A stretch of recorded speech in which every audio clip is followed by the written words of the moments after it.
Okay, so itong video to ay para sa mga pioneers or may hawak na Pi token. Okay, please be open-minded. I-educate ko kayo. Lalo na sa mga taong naniniwalang ang isang Pi as around 314, 3,140 or $314,000. Please be open-minded. So sa mga pioneers, naniniwala sila dun sa GCV, Global Consensus Value, na dapat ang isang Pi is around $314,000.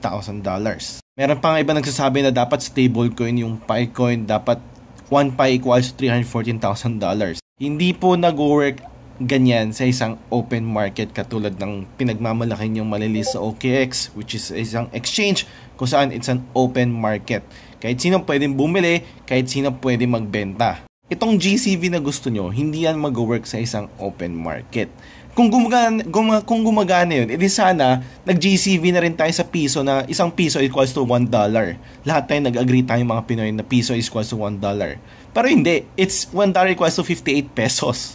Kung bebenta mo yung piso mo for $1, sinong bibili nung piso mo kung mabebenta man nung may hawak ng dollar ng 58 pesos? So yun goes sa Pi na GCV nyo, $314,000. Kung binebenta mo yan yung Pi mo, isang Pi mo is $314,000, sinong bibili niyan kung kung makakabili sila ng mas mura? Hindi mo mako-convince ang buong mundo na isang Pi is $314,000. Ang market, ang public, ang open market ang magdi-decide kung magkano presyo niyan. Another example, meron ako nakitang isang Pi fan page na China na video kung saan yung BYD daw, yung car manufacturer, nagbebenta sila ng kotse at tumatanggap daw sila ng Pi na sa around 0.2 Pi. Kasi nga, global consensus value is $314,000. Kung BYD, ba't di na akong bibili ng Pi sa open market na mas mura pa? Ba't ako magbebenta ng kotse na makukuha ko is 0.2 Pi lang?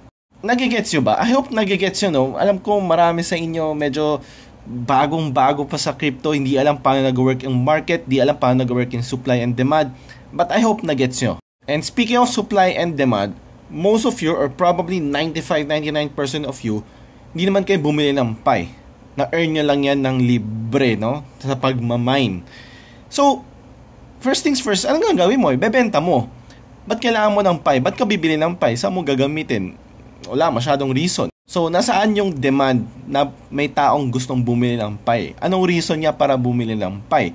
Anong reason mo bakit gusto mong ibenta yung Pi? Kasi gusto mo na mag-cash out. And 90-95% of you, ganyan ang mindset nyo.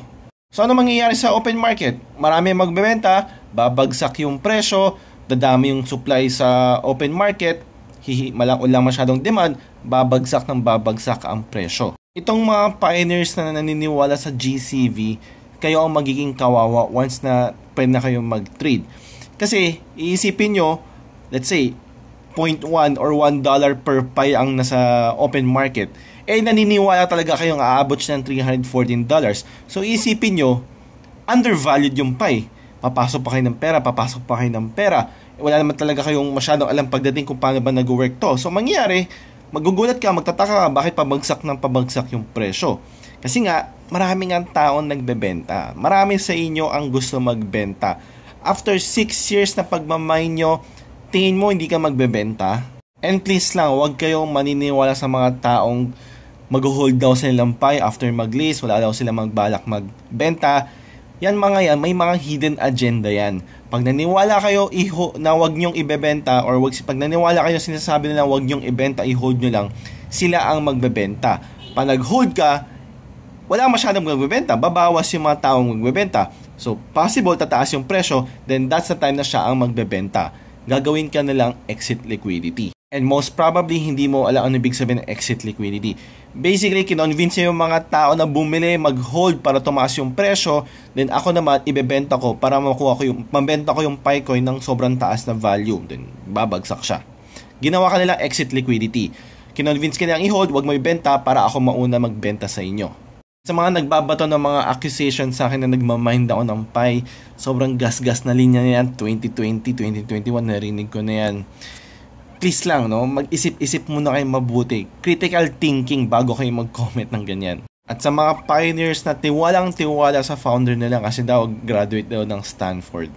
Alam mo bang maraming scammer sa crypto na nasa magagandang school din, mga scammer din, mga nag-rug.